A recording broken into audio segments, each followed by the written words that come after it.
My casino manager spread rumors I'd abandoned the business while counting cash with my employees and laughing. When I confronted him, he bragged, "I haven't seen that fucker in months. He doesn't gaff about this place." I just stared at him. That was 8 months ago. Yesterday he was sitting on the floor, surrounded by shredded paper, head in his hands. I'd been away from my casino on personal leave and wanted to see how my employees operate when no one's breathing down their necks. So instead of scheduling a formal inspection, I showed up unannounced while my manager was in Singapore. And nothing could have prepared me for what I went through that night. I walked through the front doors and immediately noticed something was off. The security guard at the entrance looked at me with obvious disgust. I dressed down in an old shirt and worn jeans and hadn't shaved for 3 days to avoid being recognized. "Otro gringo drogadicto gastando su cheque de welfare," he muttered to his partner, another moth-head white boy wasting his welfare check, which made them both laugh. Though I understood every word, I kept quiet and headed for the penny slots. The cocktail waitress passed by my machine 3 times before I finally got her attention. When she saw my small pile of crumpled bills, she told me water was free, but I'd need to pay up front for anything else. She actually wiped her hands on her apron after touching my money. It was clear she thought I couldn't afford it. The dealer at the nearest blackjack table kept glancing over and told his colleague, "Estos tipos siempre golpean a sus esposas cuando pierden." These types always hit their wives when they lose. My luck got better when I won $30 on the slots, but when I went to cash out, the cashier immediately called security over. "Revisa si este junkie robo fichas," she said, telling them to check if this junkie stole any chips. The security guard bumped me hard into the machine before patting me down aggressively, his hands rough as he checked every pocket. As he did that, the men laughed that my kids were probably home hungry while daddy got high at the casino. The commotion had drawn the attention of a pit boss who strutted over like he owned the place. He took one look at me and shouted that I was exactly the type who'd pimp out his own mother for substance money. The other employees laughed and agreed, with one suggesting I probably already had. A female dealer added that men like me were why she carried pepper spray, that we were all potential arpists who couldn't handle rejection. Another employee chimed in that I looked like the kind of pervert who hung around playgrounds. I forced myself to stay calm and turned back to the dealer, trying to keep my voice steady. Someone else muttered that I probably lived under a bridge. "Where's the owner of this place?" Suddenly, he burst out laughing. "I haven't seen that fucker in months.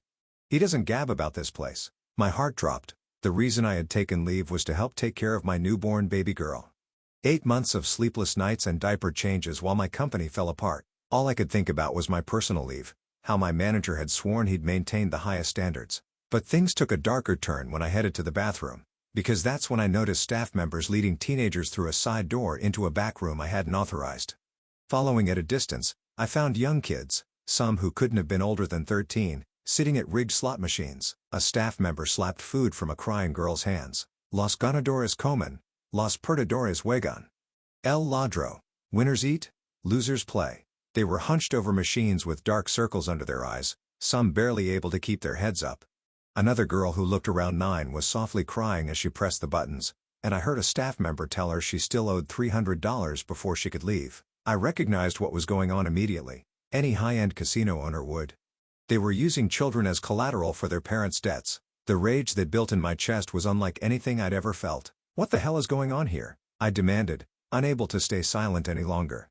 The night manager grabbed me by the collar, his face twisted in anger. In Spanish, he told to others I was just another gringo trying to play hero, probably hoping to touch the kids myself. Before I could respond, he was calling for security, shouting that I'd seen too much. 2 guards appeared immediately, one landing a solid punch to my stomach that doubled me over before dragging me through the casino. My feet scraped against the carpet as they hauled me like a sack of garbage, and I could taste blood in my mouth from where I'd bitten my tongue.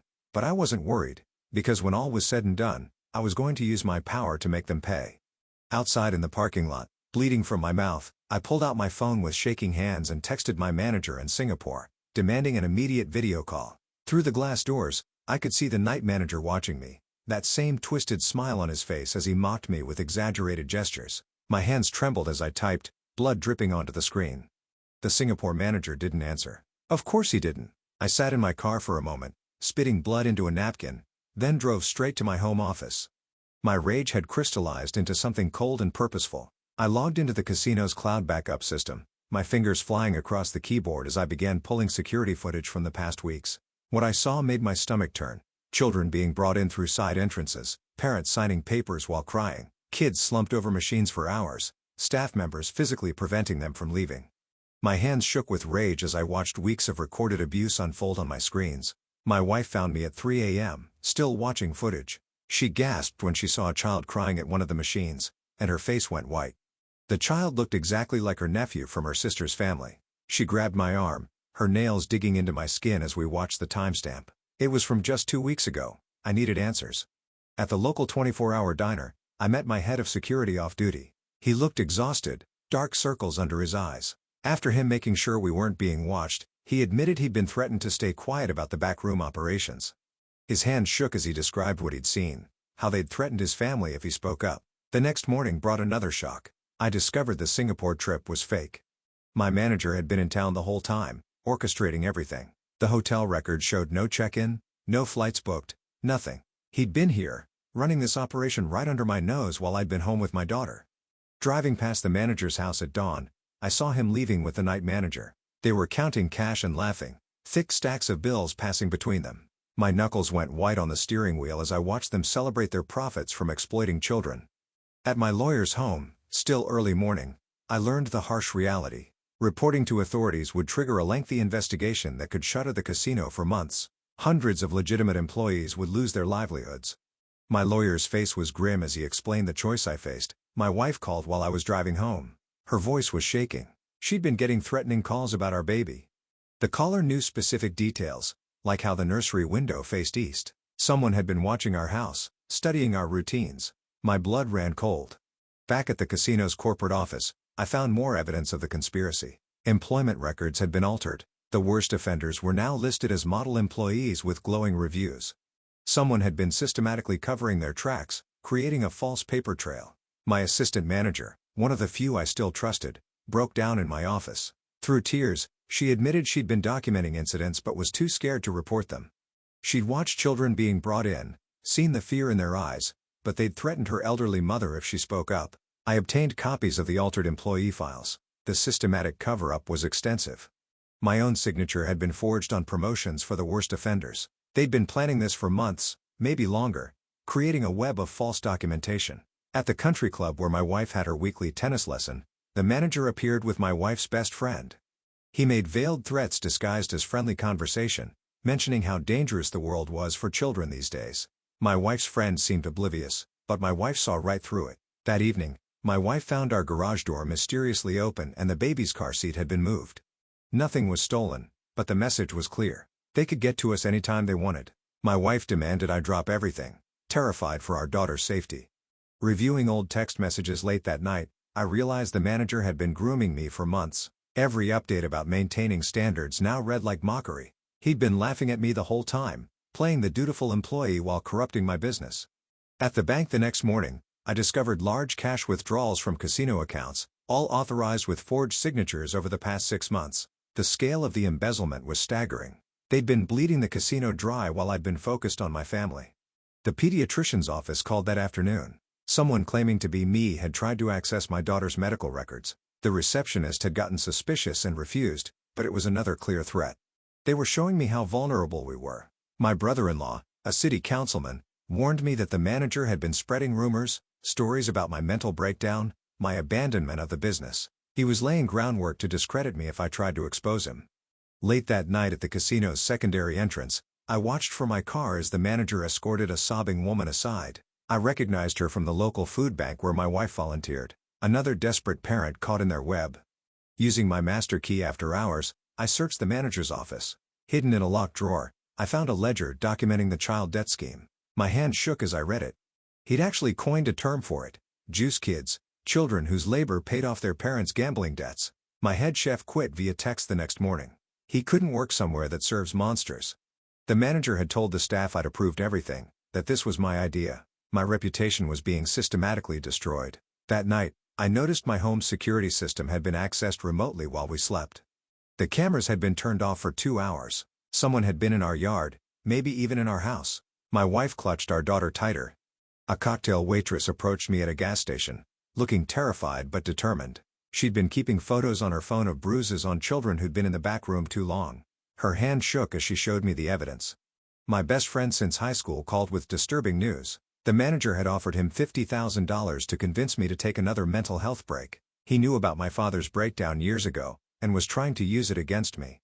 The next day, I saw the manager leaving my pediatrician's office, chatting warmly with the receptionist about security concerns. He was everywhere, infiltrating every aspect of our lives, showing me he could reach us anywhere. The casino's head of marketing resigned after the manager threatened to expose her recovery from addiction if she didn't support his version of events.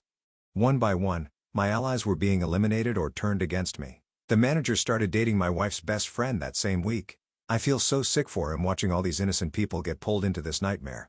His wife finding their garage door open with the baby's car seat moved like I don't even know what I would do. Lol. I can't imagine how scared they must feel, knowing these monsters can reach their baby anytime they want. He showed up at our weekend barbecue with expensive toys for all the children, charming the other parents while his eyes tracked my every movement.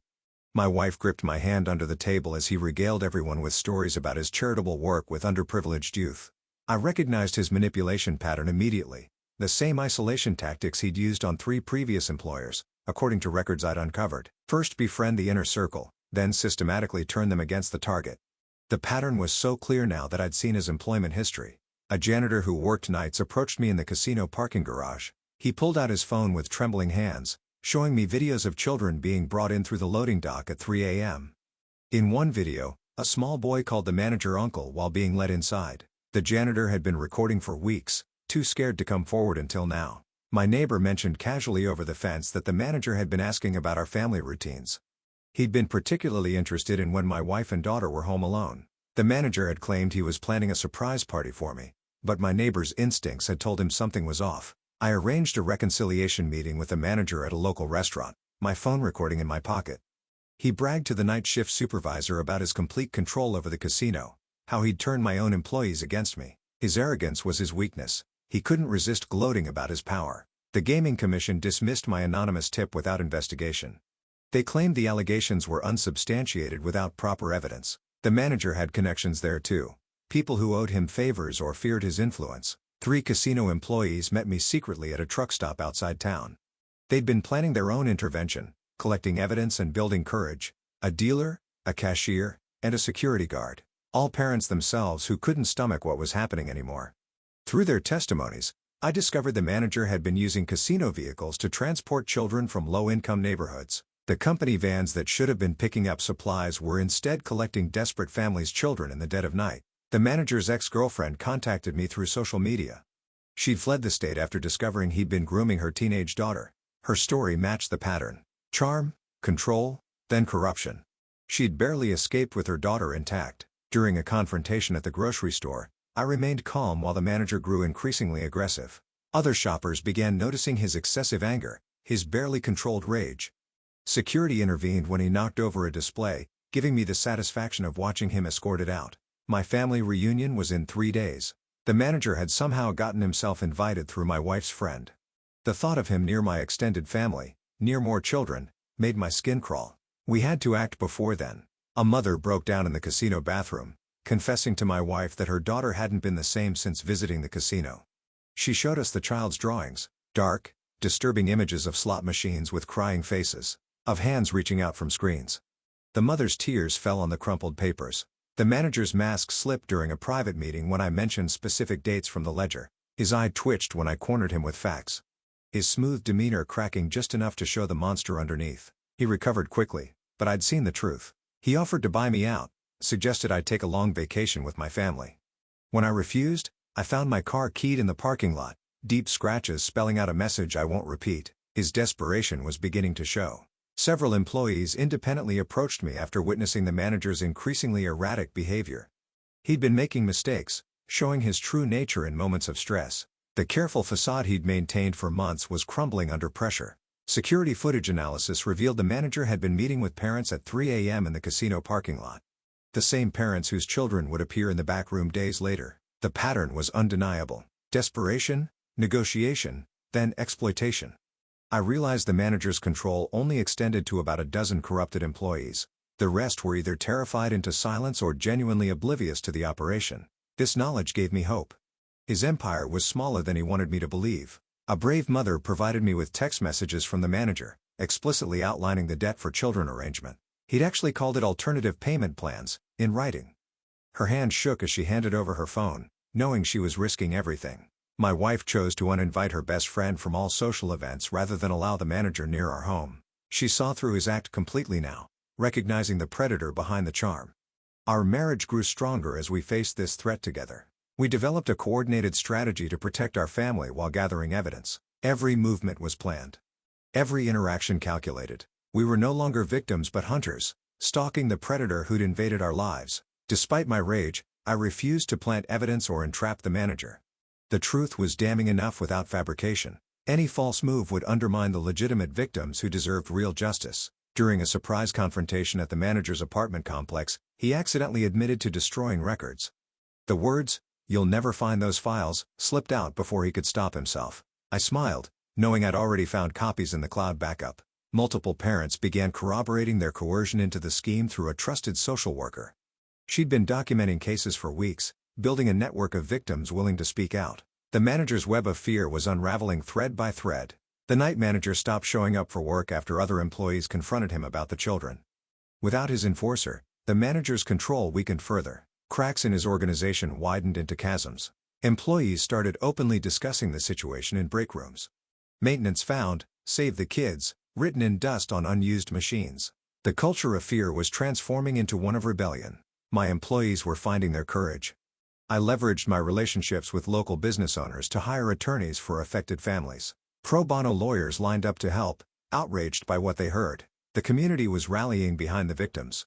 Cornered in the casino vault during an inventory check, the manager snarled that he'd provided a service these worthless people needed. His mask had completely fallen away, revealing the contempt he held for everyone he'd exploited. Longtime employees began apologizing to me for not speaking up sooner.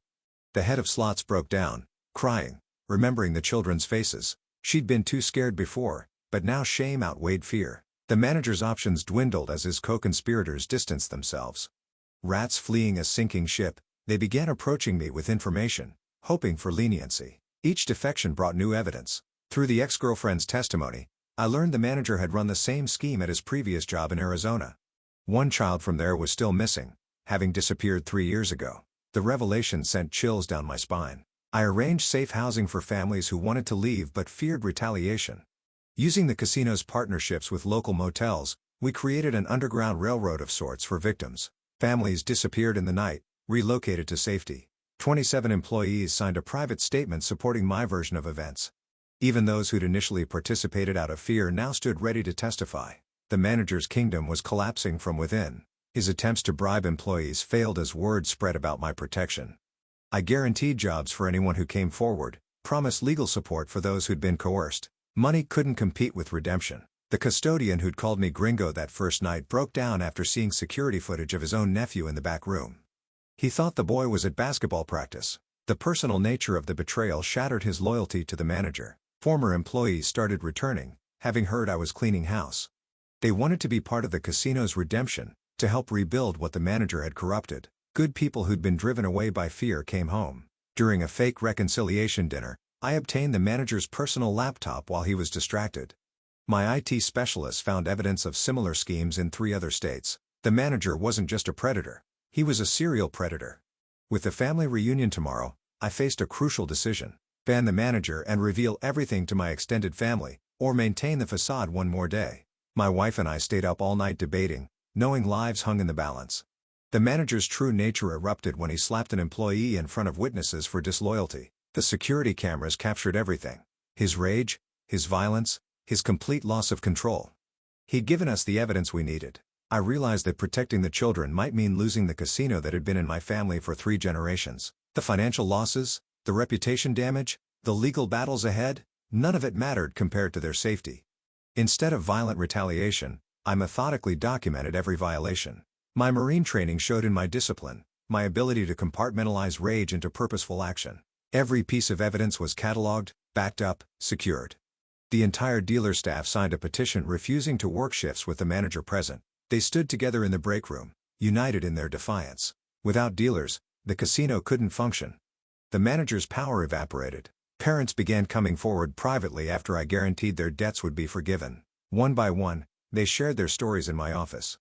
Mothers cried. Fathers hung their heads in shame, but all found courage in the promise of redemption. I secured agreements from all non-involved staff to testify if needed. Even those who'd insulted me that first night signed, their prejudices evaporating in the face of crimes against children. We were united now in purpose. The manager made a desperate play, attempting to access the casino's main safe with copy keys. But I'd anticipated this move, changing all codes and locks remotely the moment security alerted me. He found himself locked out of his own scheme. His gambling addiction surfaced during the investigation. He owed dangerous people substantial money, explaining his desperation. The casino had been his personal piggy bank, the children just another resource to exploit for his debts. My core team of loyal employees committed to rebuilding the casino's reputation together. We met in the conference room, mapping out a future free from corruption. Their dedication moved me more than any profit ever could. Local community leaders rallied behind me after learning about my efforts to protect families. The community center director offered free counseling for affected children. The isolation the manager had tried to create around me reversed completely. Using accumulated evidence, I presented an ultimatum to remaining conspirators. Leave town within 48 hours or face exposure. Most packed immediately, fleeing like roaches from light. When that custodian realized his own nephew was involved, I just wanted to reach through the page and hug him because that kind of personal betrayal must hurt so deeply. Only the manager remained, too arrogant to run. The breakthrough came when the manager's enforcer cracked. Facing his own conscience, he admitted to having recordings of orders to hurt children who resisted. His phone contained audio files that made my blood run cold, direct evidence of the manager's cruelty. 3 mothers sat in my office the next morning, each clutching tissues as they detailed how their children had been exploited. Their stories matched perfectly. Desperation, manipulation, then entrapment. One mother showed me her daughter's journal entries, pages filled with fear and confusion about the special work at the casino. My documentation proved systematic abuse spanning exactly 8 months. The dates aligned perfectly with my paternity leave. While I'd been home changing diapers, the manager had transformed my family's legacy into a nightmare. The evidence filled 3 binders, each page another nail in his coffin. Bank records revealed the full scope of the embezzlement. Over $400,000 had vanished through the child debt scheme. The manager had created shell accounts, fake vendors, elaborate paper trails, but his greed had made him sloppy. The forensic accountant found clear patterns linking everything back to him. The casino's board of directors convened an emergency meeting. All family members, my uncles, cousins, even my elderly grandmother, who had helped found the casino decades ago. They voted unanimously to support my actions, understanding that saving children mattered more than saving face. Then the manager launched his most vicious attack yet. Child Protective Services showed up at our door with a report claiming our baby was neglected. The timing was perfect. Right as family members arrived for our reunion, my grandmother nearly fainted when she saw the CPS van in our driveway. The reunion turned into chaos. CPS workers interviewed family members while children played in the background. Unaware of the drama unfolding, my wife held our daughter close, her face pale but determined.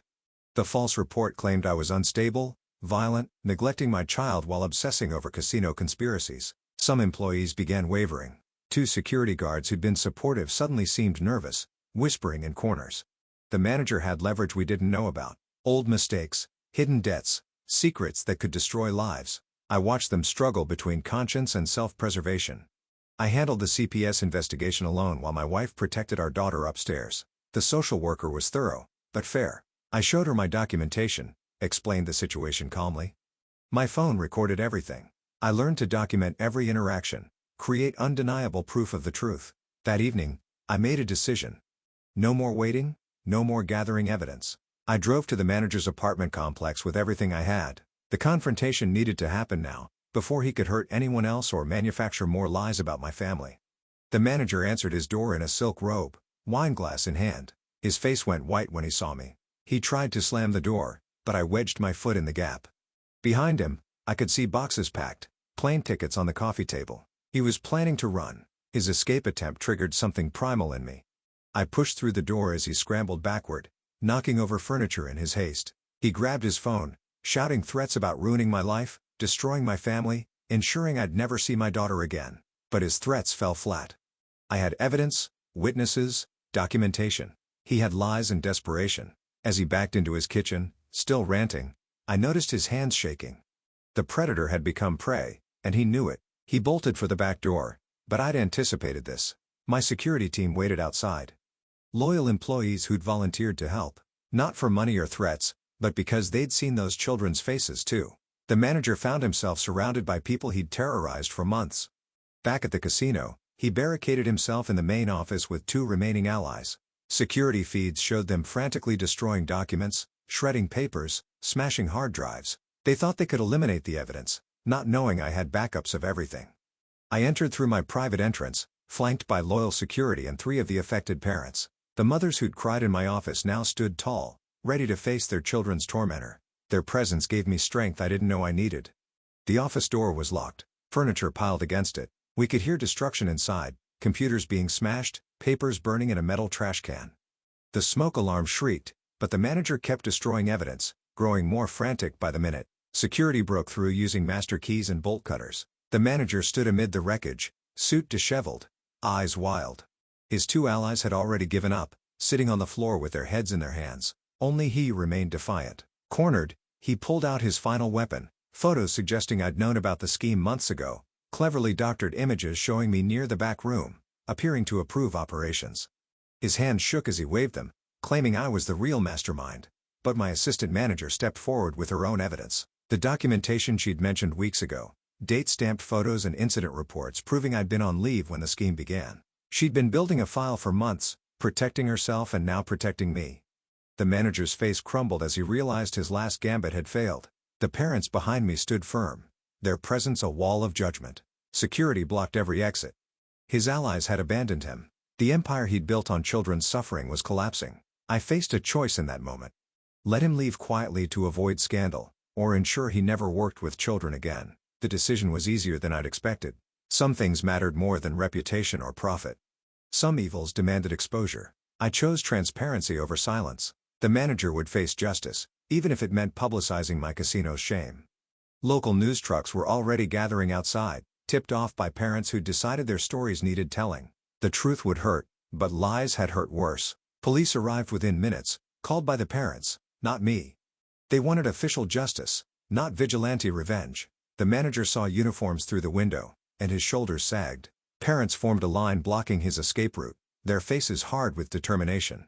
His final manipulation attempt was pathetic. He claimed I'd orchestrated everything for publicity, that this was all an elaborate show. But the parents' testimonies, the evidence, the children's stories, they spoke louder than his desperate lies. Parents refused his last-minute bribes. He pulled out cash, promised payments, offered anything to make, but money couldn't buy back innocence or erase trauma. The parents stood firm, some crying, all resolute. I stepped forward to address everyone present. My voice cracked as I accepted responsibility for my absence enabling this situation. 8 months of prioritizing family had allowed evil to flourish. Tears stung my eyes as I faced the parents, vowing public accountability for what happened under my name. The manager saw no alternatives left. Surrounded by furious parents, abandoned by allies, evidence mounted against him, he finally broke. His confession came in a rush, trying to minimize his role while admitting enough to avoid the parents' wrath. Police took him away in handcuffs while parents watched. Some cried, others stood stone-faced, all carrying the weight of what their children had endured. The manager kept his head down, finally silenced, finally stopped. Child services coordinators arrived to ensure all affected children received proper support. Counselors would visit families, therapy would be provided, healing could begin. The community rallied to protect its most vulnerable members. The casino underwent immediate transformation. New safeguards were implemented with the Community Oversight Board.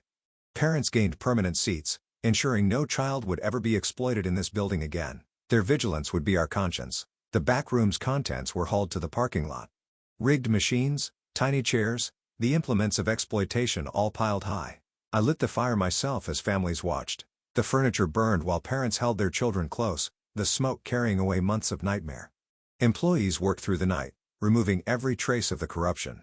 Fresh paint covered stained walls. New carpet replaced worn paths where children had walked. The space was cleansed, prepared for redemption. My wife stood beside me as we watched the last embers die. Our daughter slept peacefully in her arms, innocent of the evil that had threatened her world. We'd protected her, but so many others had suffered while we'd been focused inward. The financial losses were staggering. Between embezzlement, legal fees, and necessary renovations, the casino faced ruin. But my family's board had voted. Children mattered more than money. We'd rebuild or close, but never again would profit come before people. Former employees returned over the following days. Dealers, servers, security guards who'd left in disgust came back to help rebuild. They worked for reduced wages, understanding that redemption required sacrifice. Together we began creating something new. The district attorney took over the case, building charges that would ensure the manager never worked with children again. His previous victims from Arizona were located, their testimonies adding weight to an already overwhelming case. Justice moved slowly, but inevitably forward. My employees' attitudes transformed completely. The same guards who'd mocked me now protected families visiting the casino. The dealers who'd made cruel jokes became fierce advocates for child safety. Redemption was possible for those who truly wanted it. 6 months later, we held our grand reopening. The casino had been transformed into a family-friendly establishment. Bright colors replaced the dark corners. Security cameras covered every inch. The former backroom now housed a free childcare center staffed by licensed professionals. My daughter cut the ribbon, her tiny hands guided by mine. At 18 months old, she giggled at the crowd's applause, unaware of the significance. Behind us stood dozens of families, employees, community members, and yes, some of the parents whose children had suffered. The manager served his time after taking a plea deal. His sentence was lighter than deserved, but enough to end his career. He'd never again have access to vulnerable children. Sometimes justice comes in increments rather than grand gestures. I work the floor alongside my employees now. No more executive office isolation. I knew every name, every face, every story. The respect I'd lost through absence was slowly rebuilt through presence.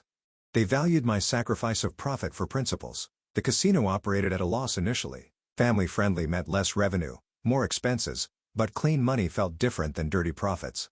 Every dollar earned came without shame, without exploitation, without destroying innocence. My marriage emerged stronger. We'd faced evil together, protected our child together, sacrificed together. The material losses meant nothing compared to maintaining our integrity. Our daughter would grow up knowing her parents chose righteousness over riches. Late at night, I sometimes walked through the transformed casino. Where children once cried over rigged machines, families now laughed together. That moment when his wife stood beside him holding their sleeping daughter, while the smoke carried away all that pain and suffering, is actually so crazy. It's beautiful how those employees came back willing to work for less money because they believed in making things right again. Where predators had stalked, protectors now stood guard. The building itself seemed lighter, cleansed of its dark history. The Community Oversight Board met monthly, parents' voices ensuring history never repeated. They reviewed every policy, every hire, every decision through the lens of child safety. Their vigilance was the price of our redemption, gladly paid. I kept one photo from that terrible time, the empty backroom after we'd cleared it out, a reminder of how quickly evil could take root when good people looked away. 8 months of absence had nearly destroyed everything my family built over generations, but we'd survived. Not unscathed, not unchanged, but intact. The casino would never recoup its financial losses, but I slept peacefully beside my wife and daughter. Some nights that peace was interrupted by memories of those children's faces, but most nights I rested knowing we'd chosen humanity over empire. The greatest power I learned wasn't in money or influence or control. It was in the courage to sacrifice everything for what was right, to stand against evil even when it cost you dearly, to protect the innocent even when it meant destroying your own legacy. My daughter grew surrounded by that truth. She'd never know the full story until she was older, but she'd grow up in a place where children were treasured, not exploited, where community mattered more than profit, where her father had learned that true strength meant admitting weakness and fixing what was broken. The casino still bore my family's name, but it meant something different now. Not just a business, but a testament to redemption. Not just entertainment, but a safe space for families. Not just profit, but purpose. We'd paid dearly for that transformation, but some prices are worth paying. Wow, just wow. That place went from a nightmare where kids were used to being completely safe. Being a good person and caring for others is stronger than just making money. Amazing story. Thanks for watching. See you next time.